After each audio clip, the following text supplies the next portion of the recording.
এই দেখো কি নিয়ে চলে এসেছি আমি। আজকে মাকে বলেছি নারকেলের নাড়ু বানাতে। এই ভিডিওটা বানাচ্ছি আমার এই দিদিভাই রিকোয়েস্টে। এই যে মা এখন নারকেলটা ছুলে নিচ্ছে। আমাদের কাছে নারকেলগুলো ভীষণ শক্ত, ছাড়াতে খুব কষ্ট হয়। এই যে মা দুটো নারকেল ছাড়িয়ে নিয়েছে। এই যে দেখো নারকেল দুটো ভেঙে নিল, কত সুন্দর বেরিয়েছে। মায়ের হাত থেকে পড়েই গেছে।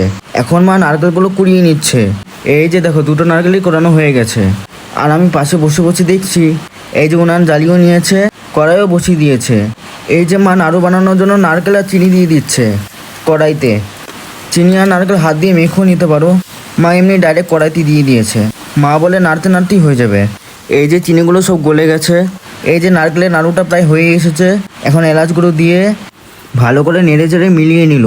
কড়াই থেকে নারকেলে হাত দিয়ে দেখতে হবে, যখন চিটচিট করে তখন নামিয়ে নিতে হবে। এই যে হয়ে গেছে। মা নারকেলের মালাইটা দিয়ে ভালো করে ম্যাশ করে নিল, ঠান্ডাও করে নিল একটু। এগুলো একদম কম আঁচে রান্না করতে হয়, বেশি আঁচে রান্না করলে পুড়ে যাবে বা লাল হয়ে যাবে, সাদা নাড়ু আর হবে না। এই যে মা এখন গোল গোল করে নাড়ু শেপ দিয়ে দিচ্ছে। এভাবে গোল গোল করে হাত দিয়ে পাকিয়ে সুন্দর করে বানাতে হবে। এই যে আমাদের বানিয়ে নিল নারকেলের নাড়ু। এই যে দেখো এক এক করে মা সবগুলো নাড়ুই বানিয়ে নিল। এই যে এখন মা বানিয়ে নিয়েছে নারকেলের সন্দেশ।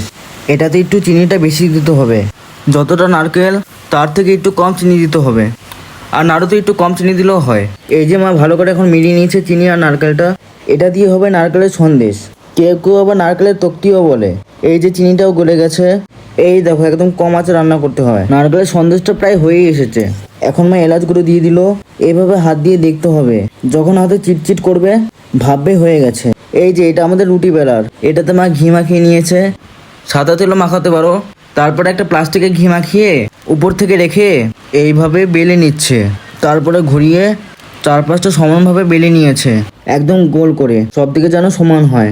এই যে মা এখন আস্তে আস্তে চাকু দিয়ে কেটে নিচ্ছে। এই যে এভাবে আবার ক্রস করে কাটতে হয়। এই যে আস্তে আস্তে ক্রস করেও কেটে নিচ্ছে। নাড়ু আর নারকেলের সন্দেশটা কিন্তু মা একইভাবে বানিয়েছে, শুধু একটা গোল হয়েছে, একটা এরকম হয়েছে। একটাতে মিষ্টি কম, একটাতে মিষ্টি বেশি। নাড়ুতে চিনি কম, সন্দেশে চিনি বেশি। মা এরকমভাবেই বানায় সন্দেশ। তোমরা কেমনভাবে বানাও কমেন্টে জানিও প্লিজ। এই যে হয়ে গেছে মায়ের নারকেলের নাড়ু আর সন্দেশ। আমি এখন খেয়ে নিচ্ছি। দারুণ হয়েছে খেতে।